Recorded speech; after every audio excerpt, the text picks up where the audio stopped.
Based on this newest revelation about precisely who was in the room for that meeting, what does that tell you?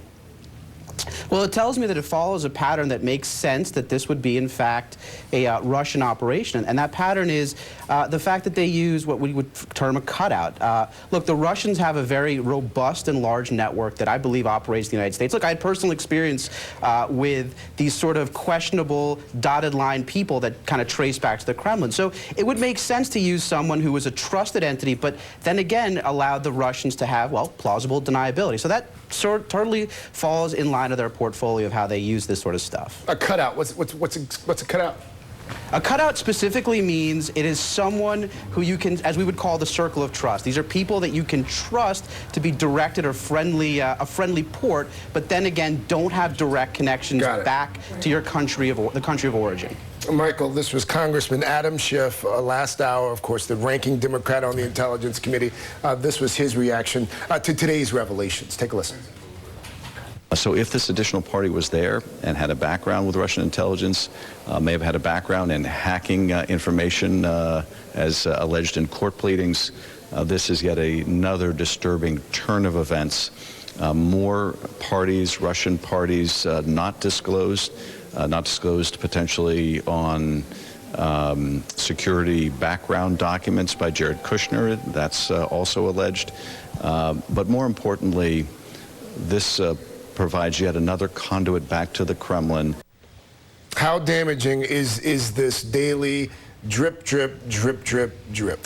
It has been damaging from day one. I remember talking about this 3-4 months ago, that it would be the drip, drip, drip of revelation after revelation, however large or insignificant, that would ultimately undermine any efforts by the legislative leadership to get something done on Capitol Hill, by the White House itself to lay out the president's agenda and tie that into some legislative action, and more importantly, to rebrand the narrative in the White House in a way that helps the administration. When every day there's another revelation that is compounded by a member of the Trump team, whether it's campaign or White House, saying one thing in the morning, having to retract that in the afternoon, add to it later on the next day, where do you begin to trust the reliability of the word coming out of the White House? It is undermining the very efforts of this White House, and it's going to be a problem. They need to stop what they're doing. They need to get everybody in the room and say, y'all put it all on the table now. Yeah. And do you think that hasn't happened? That has not happened. Has not happened. And if it has, why do you think that hasn't happened? Because of the president. The president does not think it's an important element, does not need to do it. He thinks that shows weakness and it undermines his own self whatever. So all of this starts at the head.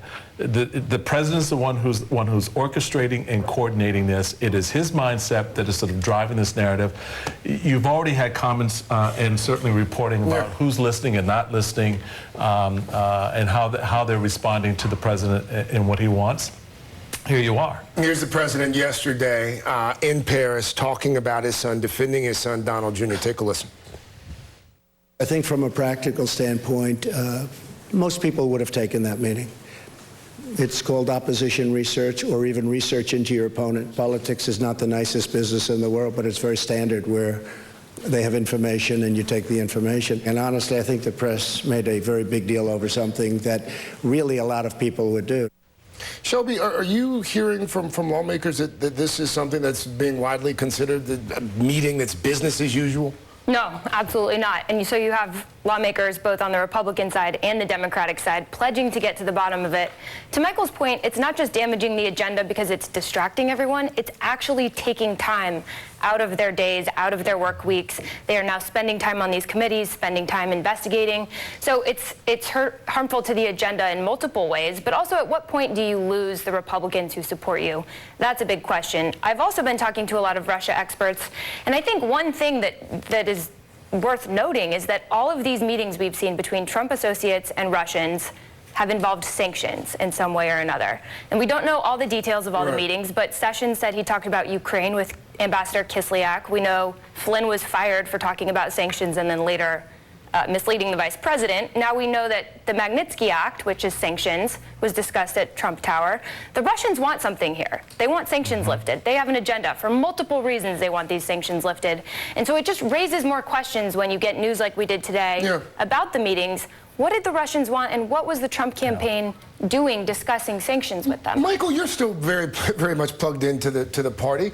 Do you get the sense from top Republicans that they think that this is all just purely coincidental?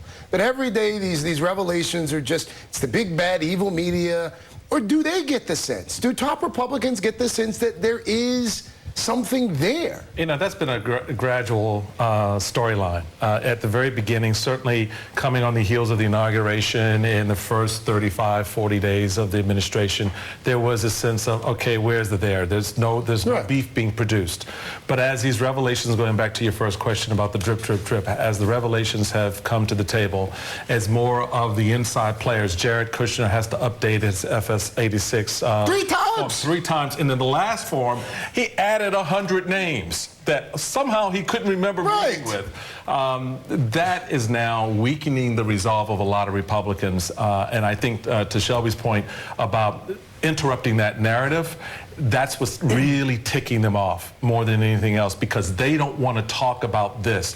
They want to talk about the very things that they ran on in 2016 because they know they're going to have to account for it in 2018. Naveed, this point that Michael just raised, this Kushner point, the president's son-in-law, senior advisor, present at that meeting, although it was also omitted on his security clearance form when he joined the White House.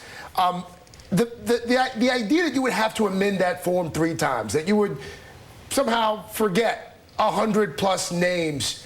Again, this is an area with which you have some familiarity. How common is it for someone to have to amend a form like that several times to that extent? Right. No, whether it's, I would have to say it's probably uncommon. Not to say that it doesn't happen. Here's my concern with this, is that clearly this investigation is going to be a marathon, not a sprint, with one exception. That exception is Jared Kushner. I believe Jared Kushner's continued clearance, his continued position in the White House is in fact a direct threat to national security. Not because of Jared Kushner himself, not because of whether he's guilty or innocent of any charge that may come up, but rather, look, when you get a security clearance, when you are a 19 or 20-year-old Marine, sailor, soldier, Coast Guardsman, or airman, and you're told you've got to follow this process, it's invasive to get a security clearance, it's invasive to keep one, and when you see someone at the highest office essentially being given a special sort of consideration, being allowed all these special protocols, then you have to ask yourself, is the process fair? Am I, as a 19-year-old, going to be held to the same standard as someone who's advising the president? And I have to say, Craig, that the fact that Jared Kushner stays there, I believe sends a message to the rank and file, whether you're Republican or Democrat, you should get behind this, that at this point it's becoming a distraction, and frankly, it undermines the institutions that issue these clearances and the protocols that our servicemen and women are being held to that have these clearances. But there's also a reason you fill out those clearances, and it's so that we know our White House officials are not being blackmailed or are not compromised by foreign countries. And so in this case, a lot of questions surrounding what do Russians know that we don't know, and what leverage do they have over this Trump administration? Do you think he survives this? Do you think Kushner survives this? He will, because his father-in-law will allow him to.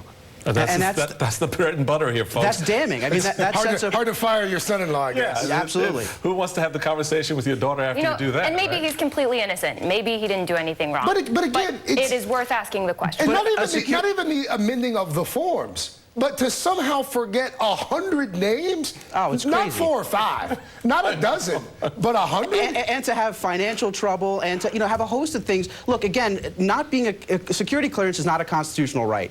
And pulling someone's security clearance, I've seen people lose clearances for a lot less, not paying cell phone bills. And I think that's it sets a precedence that's not equal. That's not fair. That's as simple as it comes down to it. I've enjoyed our conversation this afternoon. We're out of time. We have to get to some commercials here. But Naveed, thank you. Shelby, good to have you. Hope you come back. Great And Michael, still always good to have you in the flesh as well, sir. Health care headaches. Things not looking good for Republicans hoping to push Trump Care 3.0 through. We will go to the Hill next for an update on which senators are no votes right now. Plus, President Trump on the way home following that 2-day trip to France. Was it a success? We'll break that down. Geico just saved me hundreds of dollars on my